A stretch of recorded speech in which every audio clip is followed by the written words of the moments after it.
Hi everybody, welcome back to Spruverse, my scale model universe, people of Earth. Welcome to part 8, yes, part 8 of Build, the Polar Lights 1350 refit from Star Trek The Motion Picture. Now, for those of you who have just found me and go, what is going on? Quick recap. This is a model that we've all had in our stashes. Come on, you know, some of you still have them in your stashes. And they haven't been built. And this is true of me. For 10 years, I suffered this fear of this particular model because there are so many talented builders online who have done a beautiful job with it. And I knew that I had to up my game a little bit in terms of my skill level for me to be comfortable enough to want to tackle this model. It doesn't seem like a whole lot of problems, but it's a behemoth if you want to light it and add a few bells and whistles to it. Like, of course, the Paragraphics photo etch kit.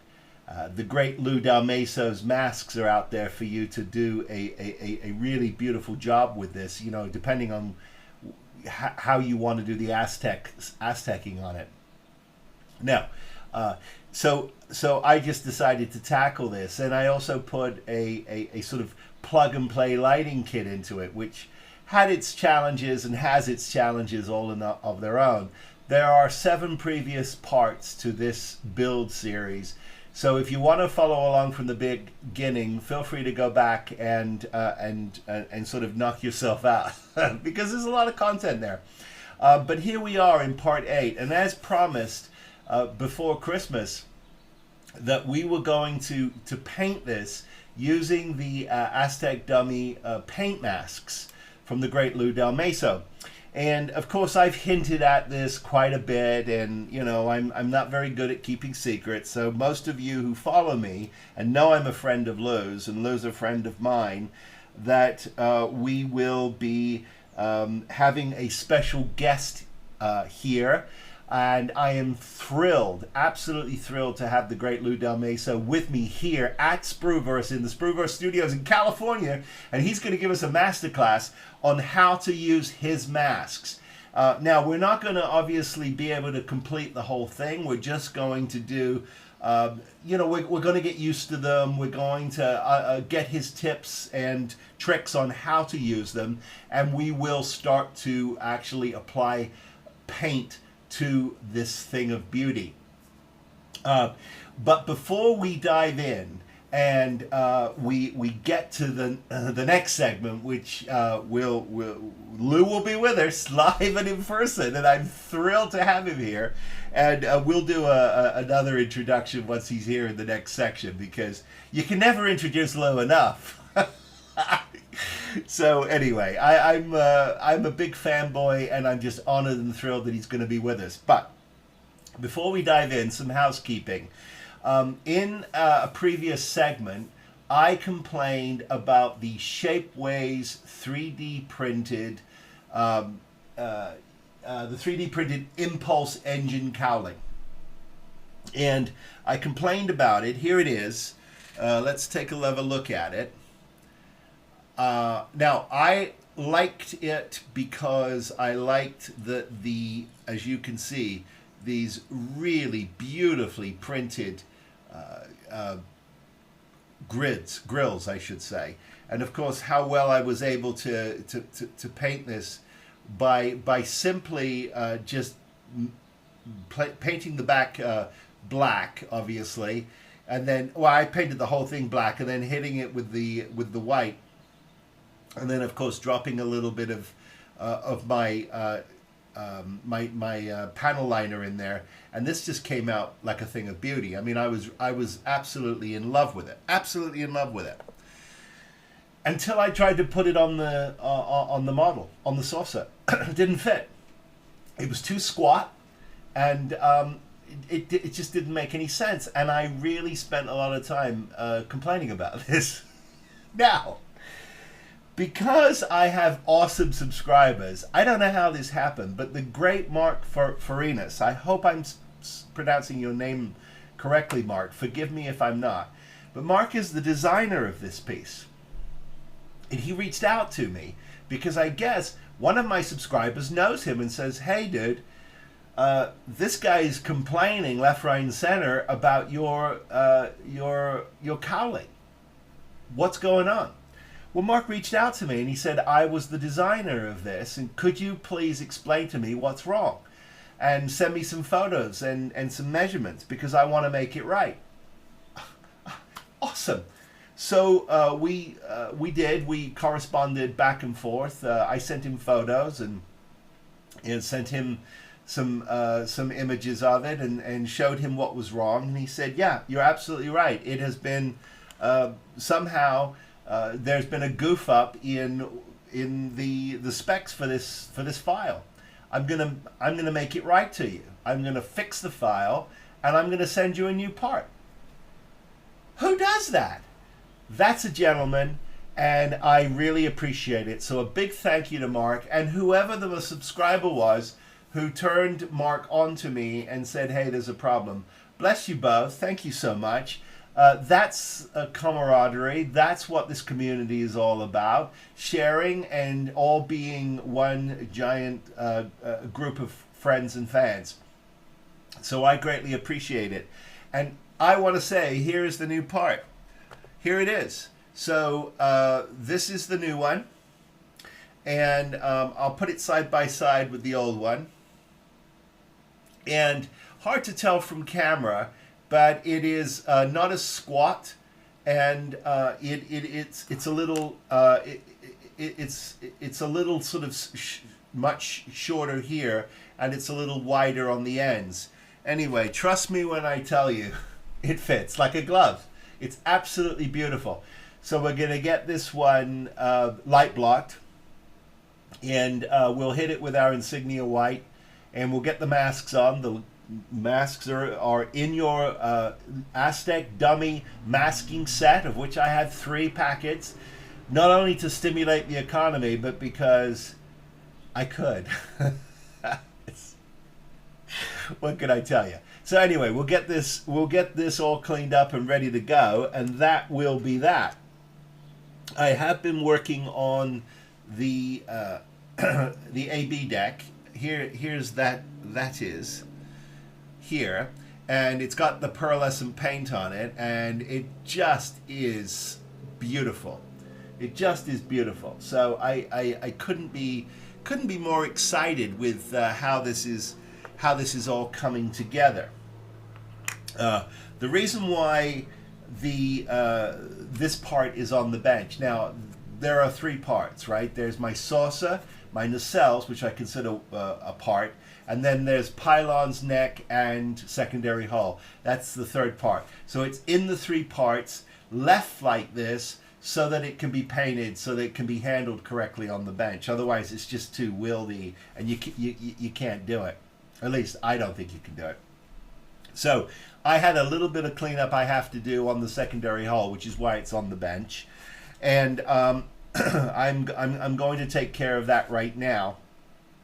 And when we come back, ladies and gentlemen, be prepared. Popcorn, put your feet up, get a glass of something cold, and let's all go and take a deep dive into the world and mind of the great Lou Dalmaso. So here we go. I'm super excited. Let's carry on. Okay, so here we are, and as promised, it's time to get going on this paint job. It's been a while, obviously, but we're here, and I couldn't be more excited about it. Now, I did mention that the great Lou Dalmaso from Aztek Dummy would be here to give us this masterclass, but as you can see, he's not in the chair. That's because we need to get him from North Carolina, from Raleigh. So the way we do that is get him into his transporter room. I think he's ready to go, and so all I have to say is energize.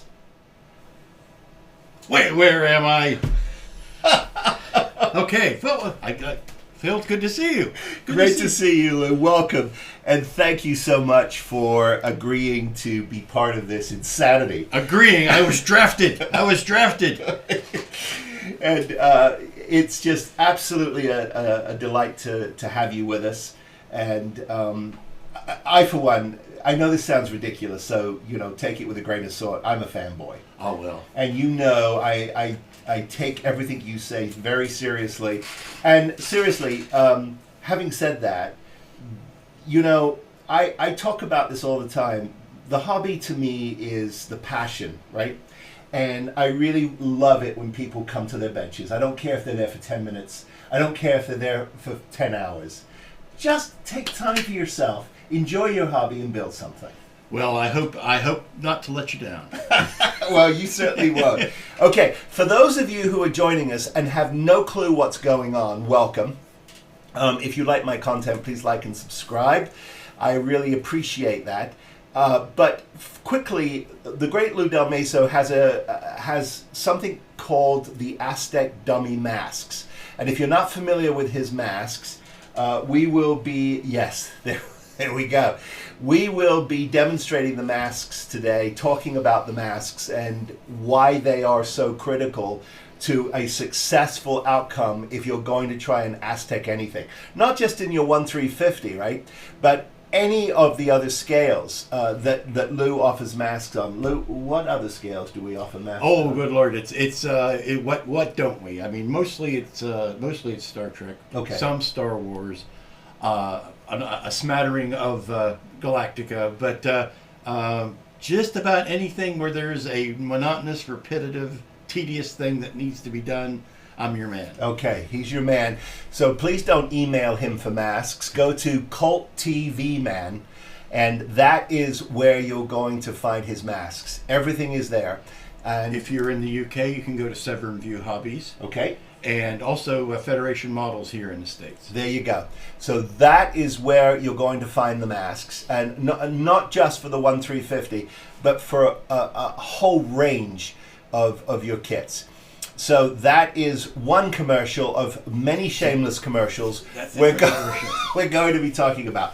But I want to dive in. So when I first asked Lou if he would dive into this endeavor, I needed to know where I needed to be in order for us to sort of get to the painting stage. So clearly we have our three parts. Now I call them 3 parts. They're more than 3 parts technically, I suppose. But we have our 3 parts. We have our saucer, which is on the bench. We have our nacelles, okay? And then we have our secondary hull, pylons, and neck, which I have locked together. So those make the 3 segments. And obviously it's going to make it easier for you to paint this thing. I learned that the hard way. And it's also going to allow us to really take a hard look at the process. And that's why I wanted to do this. Because, yes, I basically know how these masks work, but there's trips, there's trip-ups, there's techniques, there's tips. God, I got the teeth working. And so that's why I really wanted to learn from Lou. And we'll all learn. And so, without further ado, we've got everything primed. You got your primer. You got your base primer coat. Correct. You've got your light gray. Correct. coat. This is the insignia. Right. This is the insignia white from Tamir in the rattle can. And one thing you won't see me do is tell people what color of paint they got to use. Okay. That's up to you. Whatever color of paint. If you want to make it green and purple, make it green and purple. I'm just here to make the masking easier. I'm not here to tell you what color your starship should be. Excellent. Okay. And so, and you should also know that between coats, I've been sanding, right? So I usually start with a 600, and then I go 800 and 1200, just to make sure that it's got a nice little tooth to it, but it's got any abrasions that are off it. Now, I know I'm telling a whole bunch of you stuff you already know, but for the few of you who don't know, I'm just trying to sort of give you a detailed explanation of what we're doing. Now, I know this has been weeks, if not months, since you've touched this last. Yes. I always recommend that before you put masking on, you gotta let your coats dry good and well, because it's adhesive. Adhesive has a tendency to pull up paint. It's going to go for the area of the weakest adhesion. So if it's weaker between your plastic and your first layer of primer, that's where your fault is going to come in. Okay. So the secret is to wash the parts very well, get the grease, get the oil off of it, anything that's going to cause a problem. Prime it really well, let that primer coat sit at least a day, maybe two, and then put maybe a day or two between your top coats. I would like to see, before I start putting a mask down, I would like to see this coat be at least a day old. Okay. So, and that's of course exactly what we have here. But there are just quickly, Lou, because there are some. Yes, you can wash your parts with soapy water. Mm-hmm. Yes, you can put down good primers. I use the Duplicolor. Yay. But the question is there's also Duplicolor also has their adhesion promoter for plastic. I've not used that. Got it. I use adhesion promoter on vinyl kits. Mm-hmm. I use adhesion promoter on some resin kits, garage kits, because they have a tendency to have more release agent on them. Right. And styrene mass-produced kits don't have as much release agent typically. Soap and water would be good enough. No, I think that's true. I have in the past did an experiment. I did a show where I did an experiment where I didn't wash the kit. I just The great unwashed. the great unwashed. Yes. I just painted it, Yeah. and it was fine. It's belt and suspenders. Yeah, exactly. But it's cheap insurance. Yeah, exactly. And I don't say that because I recommend it. You should be washing your parts, and you should be prepping correctly, because the likelihood of you having a disaster goes down infinitely if you prep correctly. Prep. If you take 5 minutes and wash it off, like I said, it's cheap. It's cheap insurance, because you won't get those 5 minutes back if you are in the midst of something a month into a build and you rip up some paint that you could have gotten rid of that problem with 5 minutes of washing. Right. Okay.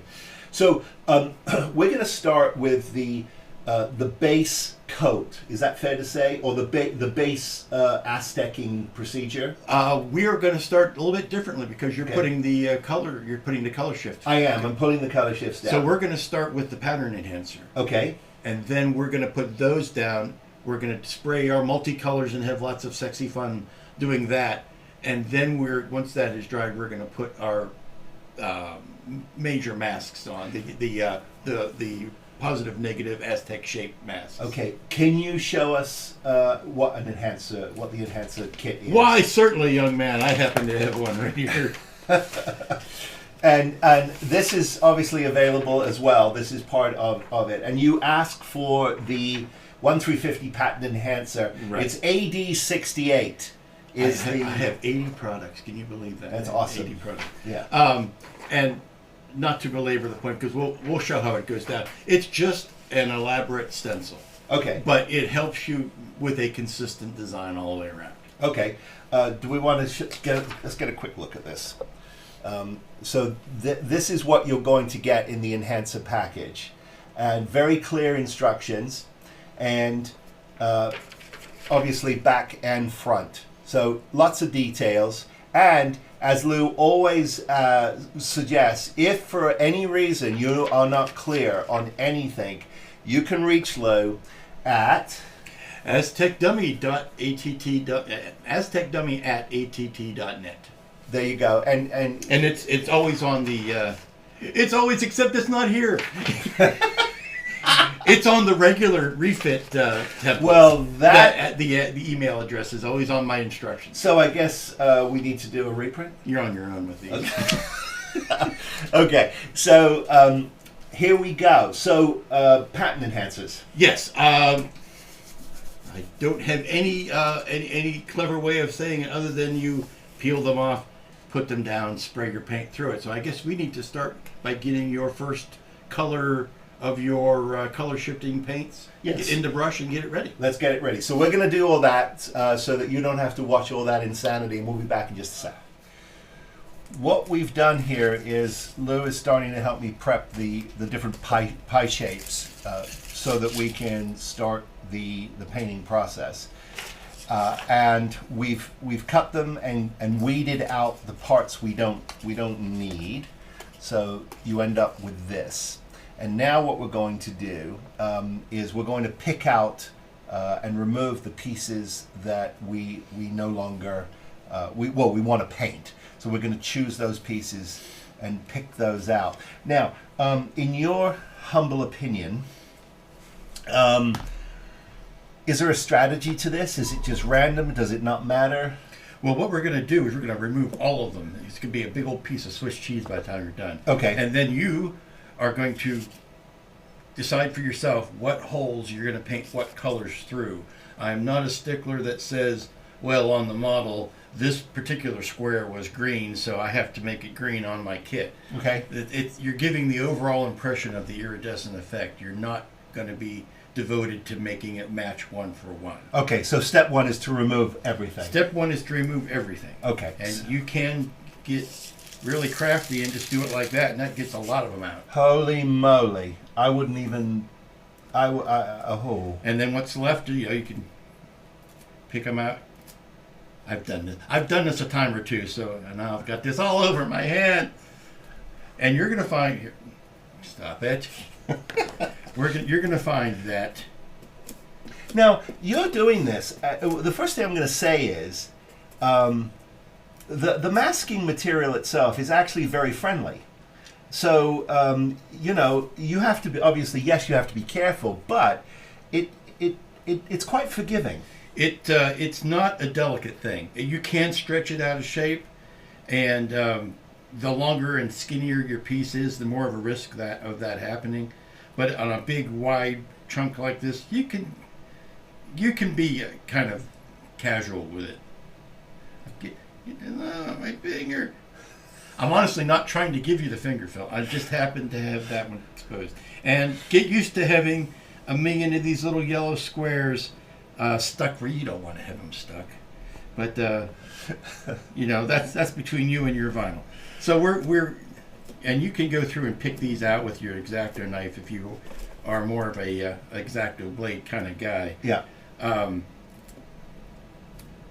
We should cut here because people don't need to see all of this. Okay. Let's get ready and put it down next. Yes, sir. We're going to do that. I'm telling the director how to direct. Through the magic of magic, we've put our first set of masks down. And lightly down. Lightly down. Don't force them down like I was doing. You just lay them down. And we've done alternating quadrants per the instructions, right? And then we've added a little bit of masking tape to the edges of the quadrants that we're not using, just for overspray and just to keep it clean. You don't have to do that. Don't have to, depending on how neat you are when you spray. Right. Okay, so I am using this thing of beauty. I'm using these. They are from a, there's all kinds of taxidermy sites. This is from a taxidermy site for those of us who are shooting things and stuffing them, especially fish. This is you shoot fish. I know, but that's what we're using. They come with a little ball in them. You have to make sure the pigment is really well shooken up. And if you leave them for long periods of time, you have got to make sure you stir them. Keep them mixed, because if they settle and they harden, it is really difficult to get them back to where they are. And you do use lacquer thinner for these. So well-ventilated area, obviously. Ventilate mask if you need to use a mask. But this is a lacquer base. Now, this is not a preferred method. This is what I'm doing. There are all kinds of ways to do this. There are shape-shifting paints from... color shifting. Color shifting, not shape-shifting. Yes, they go from a liquid to a solid. They are shape-shifting. Personally, I recommend acrylics on the masks. I am iffy on how lacquer will treat the vinyl. We'll find that out. Okay. And I would try to keep away from enamels on the vinyl. Yes. But there are a wide variety of acrylics out there. Yeah. I'm curious to see how the West goes. No, I am doing I'm doing very, very light coats because it doesn't take much to get this down. And I will say this because I've experimented with it. don't be fooled. You'll do a nice dusting and you'll say nothing happened, and it did happen. And you don't want to get too heavy with this stuff, and just let it do its thing. Okay, so I'm starting with blue, and it does not have to be thinned. It's ready for the airbrush, and it has a little dropper cap on it. So here we go, just enough to fill up the lower basin. Now this is the scientific part. I want you to randomly select a hole and spray paint through it. Okay.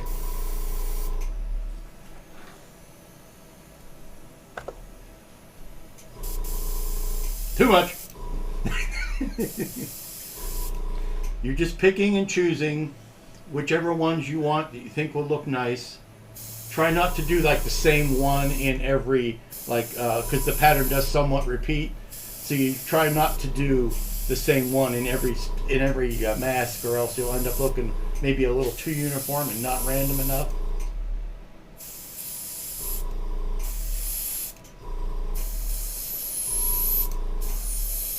Thrilling television here. I'm gonna okay. I'm gonna carry on. And this is why we're doing 4 quadrants at one time, so that you can maximize the amount of time you're actually spraying.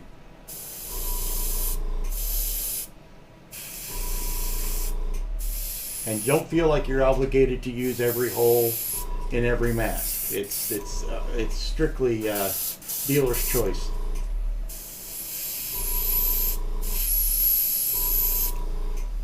Now, obviously, the other thing I would say is too is you're going to have plenty of opportunity to come back and do other, the same color again if you want to, right? Yes, I mean you're going to go through all of these, all the different colors that you're going to use before we move the mask. So you're going to go through how many colors are you using, Phil? 4. We're going to go through all 4 colors, and then give that a chance to dry. Rip up the masks violently. Shift them over to the empty spot, push them back down, and then do the whole thing over again. And that's only step 1. Starships were not painted in a day.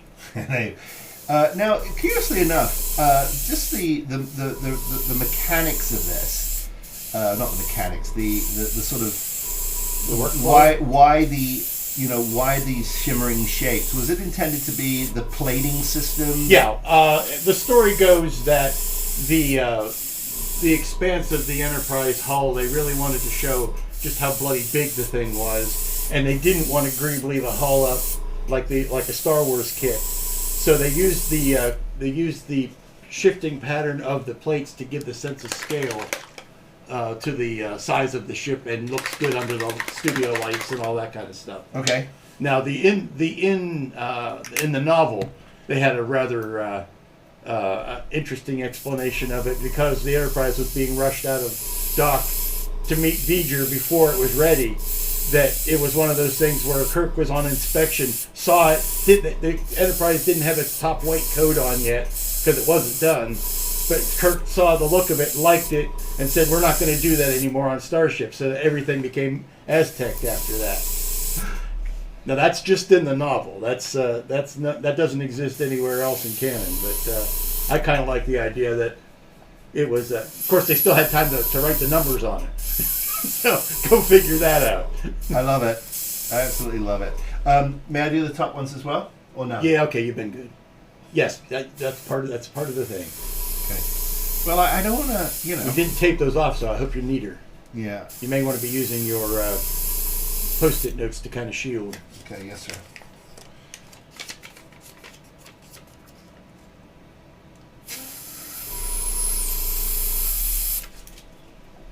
And if you ever wanted just to get a good workout on how to use your airbrush, this is a good.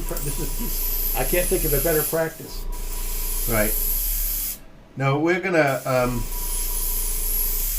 A good 60 to 70% of what you're seeing here is going to be covered with something else. So don't be upset that this isn't the final look.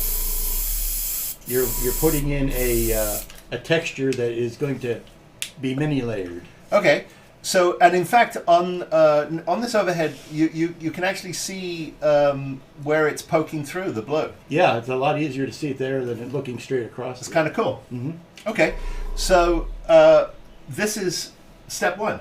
This is color one of step one. Color one of step one. So now we're going to shift to another color. You're going to clean the brush out. Yep. We're going to put another color in. We're going to do color two of step one. And we'll probably do 2 or 3 of these before we need to come back, because once you've seen it, Yeah. you don't need to see that. No. We're going to finish this now. We're going to get all our colors down, and we'll come back on the next step, because you don't need to see that. Well, we'll show you what all the colors look like when they're all down. Did you hear that? Yeah.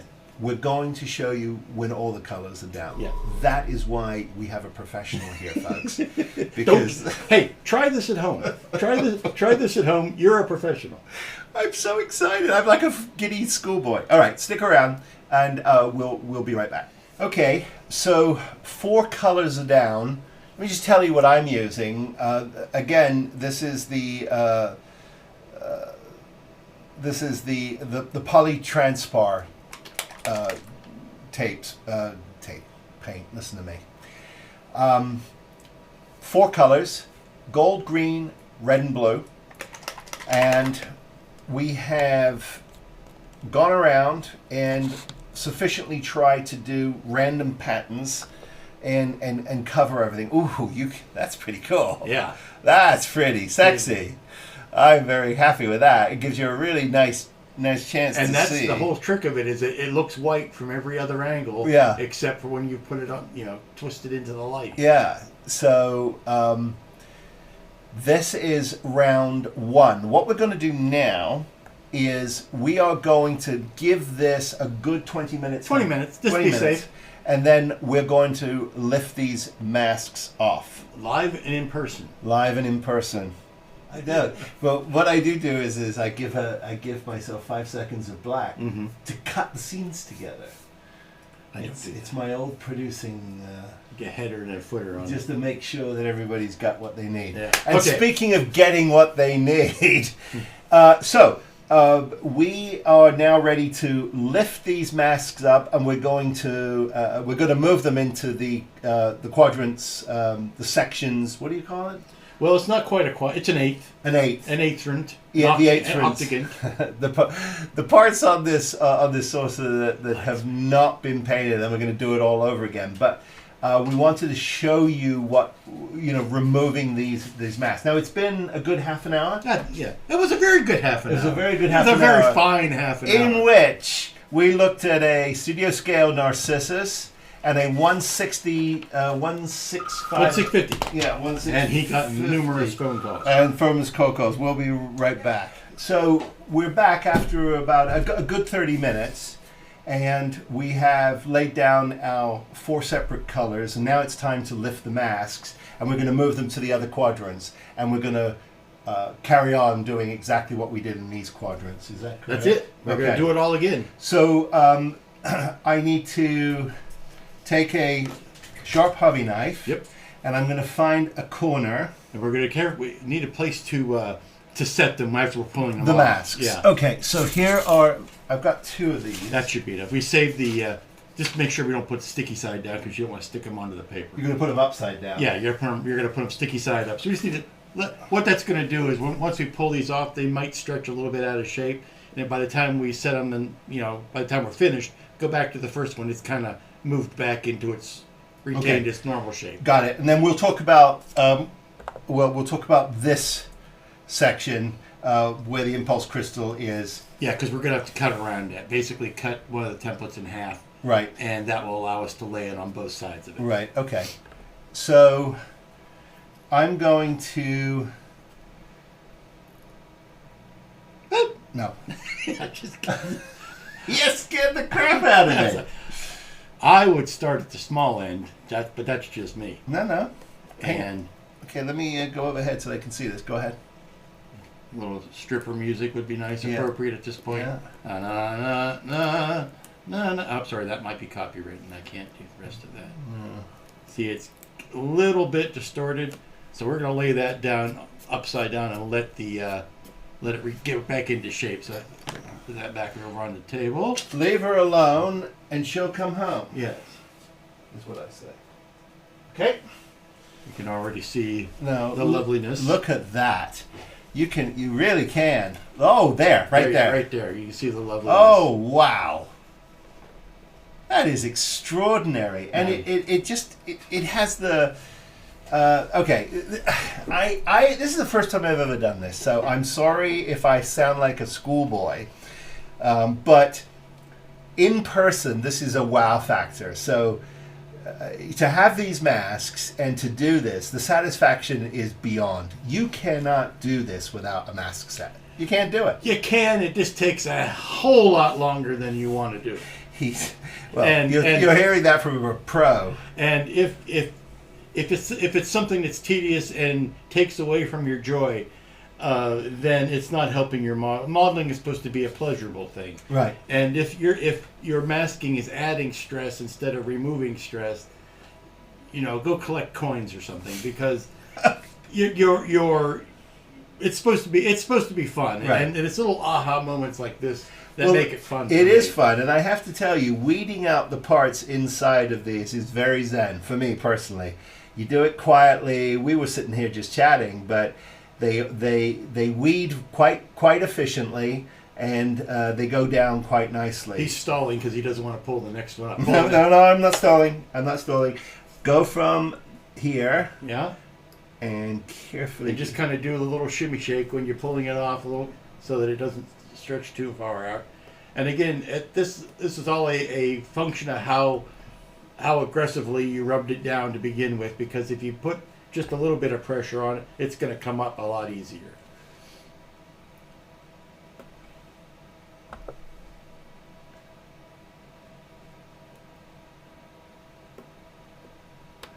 Now, do not make the mistake I made with the first piece I laid down.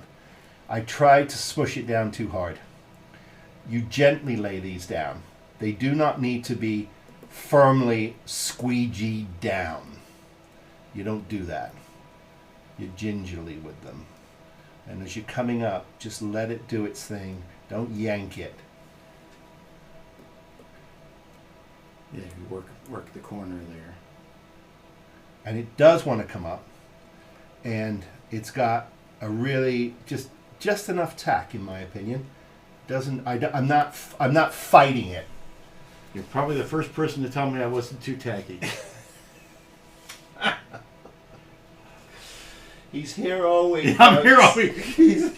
Tip your waitress. But look at now. You can once you start seeing look at that on the top camera. Yeah. Once you start seeing the overallness of it.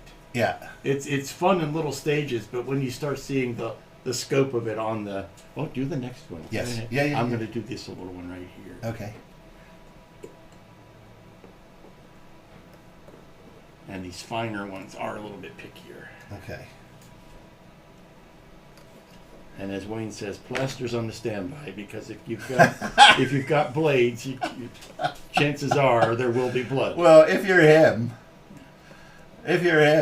I've never seen a man get jabbed more, especially with a Phillips screwdriver. Holy cow!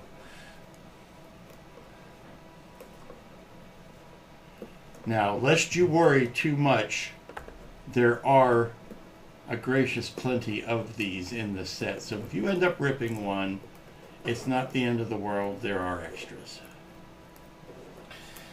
And if you're like me, you've got more than one masking set. Because, for two reasons. One, you are stimulating the economy. And two, I like to know that if I've made a mistake, I've got extra. Okay, well, they're all down. They're all down. Well, yeah, except for these. Oh, we got to move those first. Okay. These. All right. I want you to pick this up and spin it around and show the fine people. Okay. These little ones are a little bit more precarious. Now I noticed when we were laying these top ones down, you kind of pre-joined two together. Just to lay them down. Yeah. They don't have to be. I think I might have been a little too aggressive with that. Some people's children. Yeah. Can't teach them, can't train them. We've got extras. It's hitting the light here, guys. Just at something fierce. Look at this. And the fun part about it is when it's not in the light, it's still white, or very close to white. Yeah, you just don't see it. I mean, we've got some pretty intense light here, but in regular light, I can tell you where I'm looking off to the side here, it just goes into almost a monochromatic feel to it. It's part of the visual effect. Absolutely stunning. Okay, so what I would like to do first, if you don't mind, is can we tackle this one? Sure. Can we just let's talk about this one? Okay. Because this is the one, this one here. Well, we're going to have the same exact problem on the underside because it's got the dorsal connector. Right. You're going to have to. In essence, all I'm saying is we've got to cut it. You can cut it. You can simply put it down and then just not spray it. You're going to have. I kept this one off to the side. Okay. Basically, what we're going to do is we're going to lay it down Flush. like so. Yeah.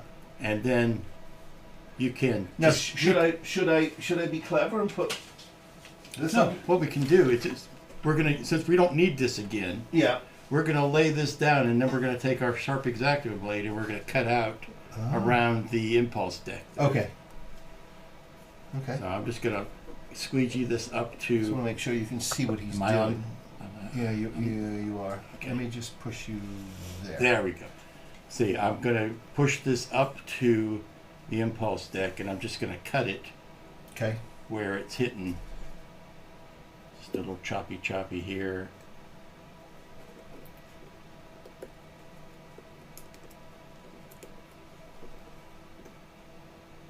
Now, the thing of it is too is even if you wanted to put these back together again, you can, because even if they're a little shorter, who's right? There's there's you're no just law. getting the shape out of it, yeah. Right.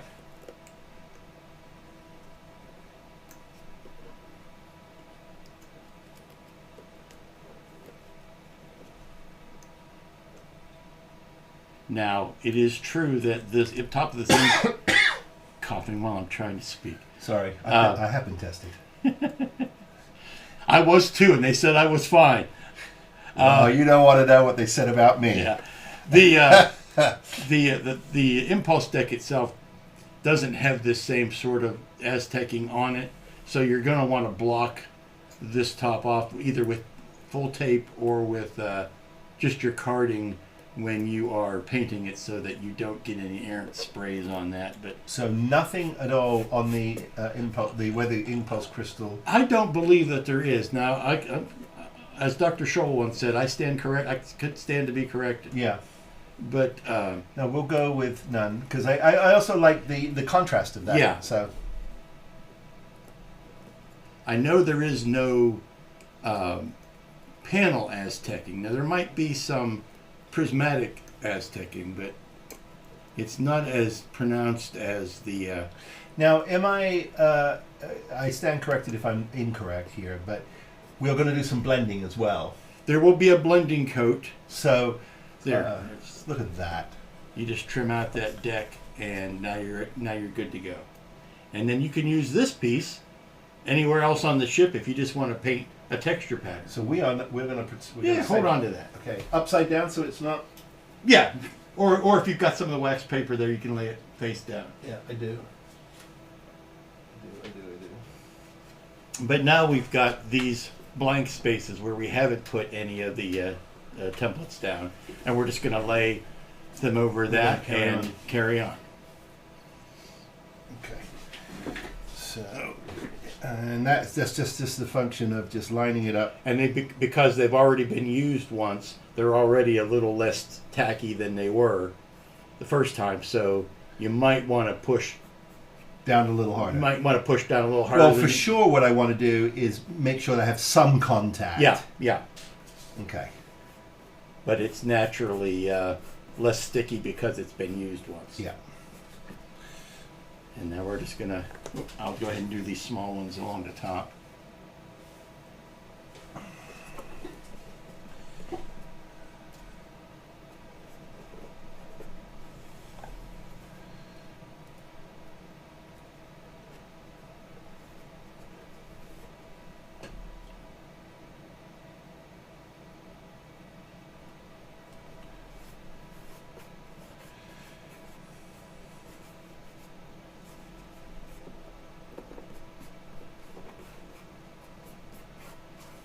Now again, this is just step one. So if you feel like, oh, that didn't connect correctly, oh, that doesn't look right, it's like, do not worry, because we've got plenty of opportunity here to fill in, and even afterwards with a little bit of this, we can move this around and play with it as we need to. Look at me sounding so professional. He's an old hand at it already. Like I know what I'm so talking. simple a child could do it. Which is what's happening now. Well, there's a reason why dummy is in the name. Exactly. Yeah, it speaks to me. Absolutely, it calls to me. Okay, so they're down, and this will complete the first step of getting the basic 4 colors down in all quadrants, including this top area right here, which, by the way, you'll notice, I need one for over here too, though, right? Oh, yes. I've got it here. Got them here. Yeah, doctor. And so this is step one to get the basic, but it'll be real fun to show you the complete step one after we get our colors. So that's what I'm going to do now. I'm going to get my 4 colors down, and then we'll come back and we will remove these masks and go to the next step. Right. We will show you the completed under 4 color prismatic la-di-da effect on the top of the saucer, which is when you realize you've done all this will haunt you because you have all of this to do yet.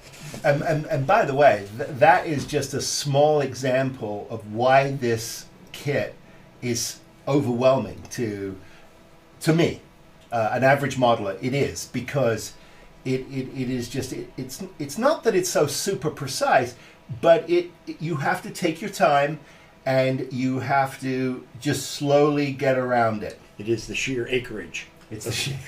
It's a big baby. It's a big baby. Big baby. Okay, here we go. Okay. The first part of this is complete. These are the enhancer masks. Now, this is a separate set from the 1350 masking set. It's an additional set. So if you want to follow us along, you're going to need to get the enhancer set, and you can get those from Cult TV Man as well as Federation models and Severin View Hobbies. Severin View Hobbies. So there are many, there are quite a few sources here to get them. But if you want to do the setup and system that I'm doing, you'll need the enhancer set. Okay, so let us take a quick look and marvel in the genius of this.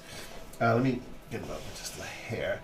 Look at this. Now this is just step one, and you've got this absolutely fantastic coverage. Now, show them camera 4 right now, because that's showing you that it's white at an angle like it should be. which is perfect. Yeah, you're not seeing that. It's not It turning literally almost, it disappears. Yeah, as it should. You shouldn't see that from any angle other than when the light is hitting. Right. That's awesome. And and this setup as well. Now, don't forget, this is just step one. So anything you see here that's a little too punchy, we're going to do a blender coat and we can bring that back. So that is good. Okay.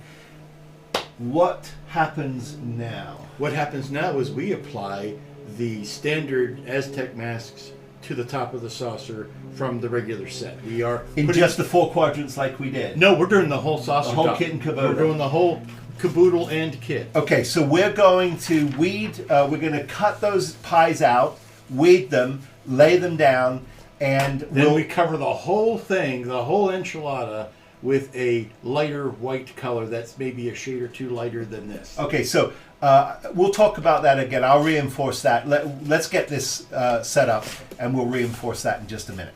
Okay, so my teacher has done the first 2 segments for me. So in essence, you're going to cut out, when you cut out your pies, you'll get this one piece. And what you have to realize is that this one piece handles 2 sections. So you don't need one of these for every section. You need one of these for 2.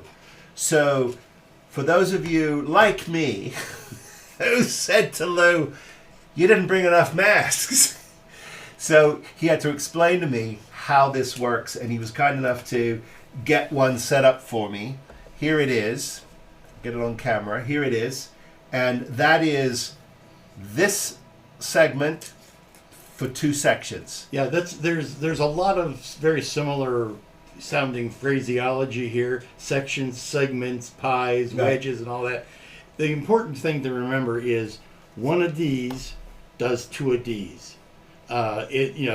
Hull segments. You could say this square right here is a hull segment. It is. This to me is a hull section. So this is like 1, 2, 3, 4, 5, 6 constitutes a pie wedge, and this will handle 2 pie wedges. So two of this gets you that. Okay. So he has done one.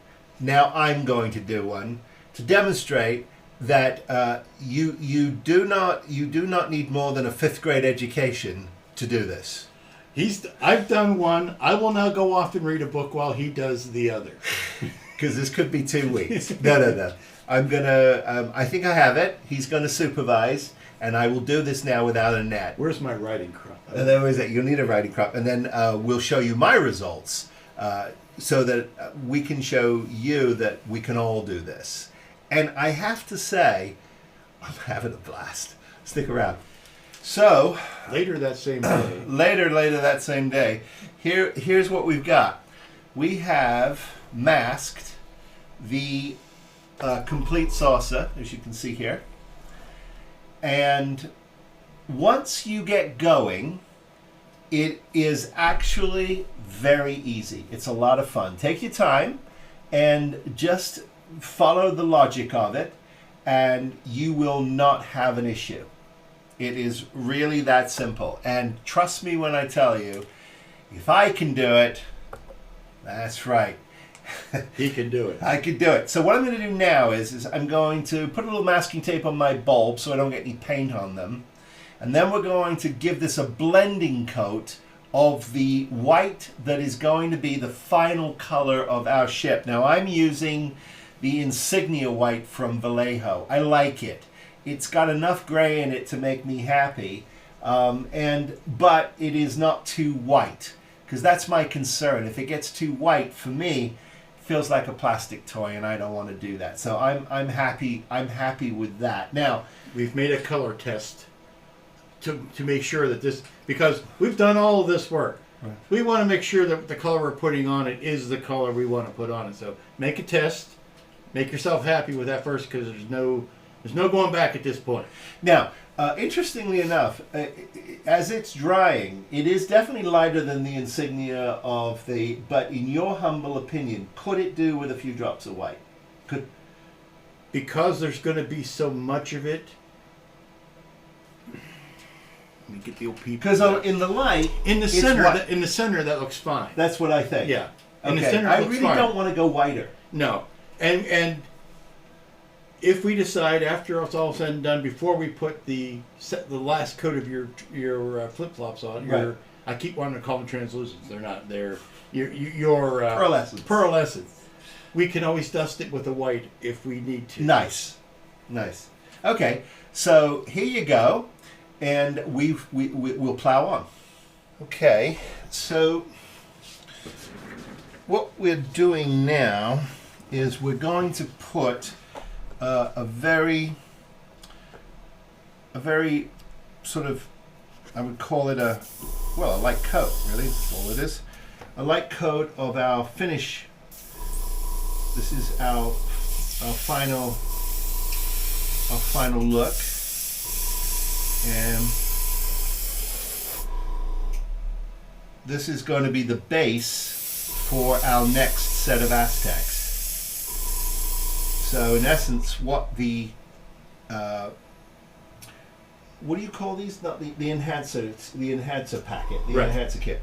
What the enhancer kit does is it gives you that extra kind of sort of beef to your design, and it really punches, it accentuates your Aztecing. It's really clever. So it's a really good thing to do.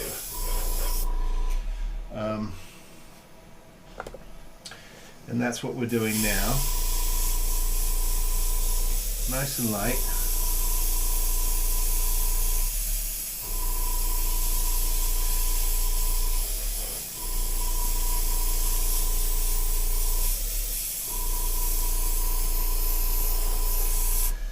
Well, I'm going to hit the top of my here. Make sure that I get everything blended the same color.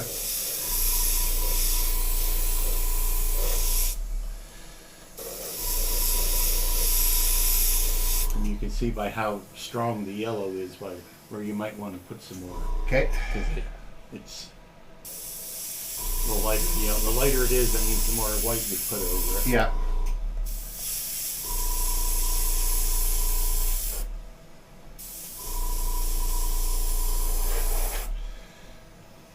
What do we think?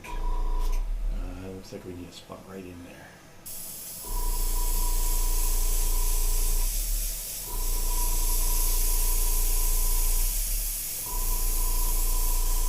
I like how it's drying back, so I'd rather be able to come back and put more on than have to, you know, well, you can't. You can't really suck it off once it.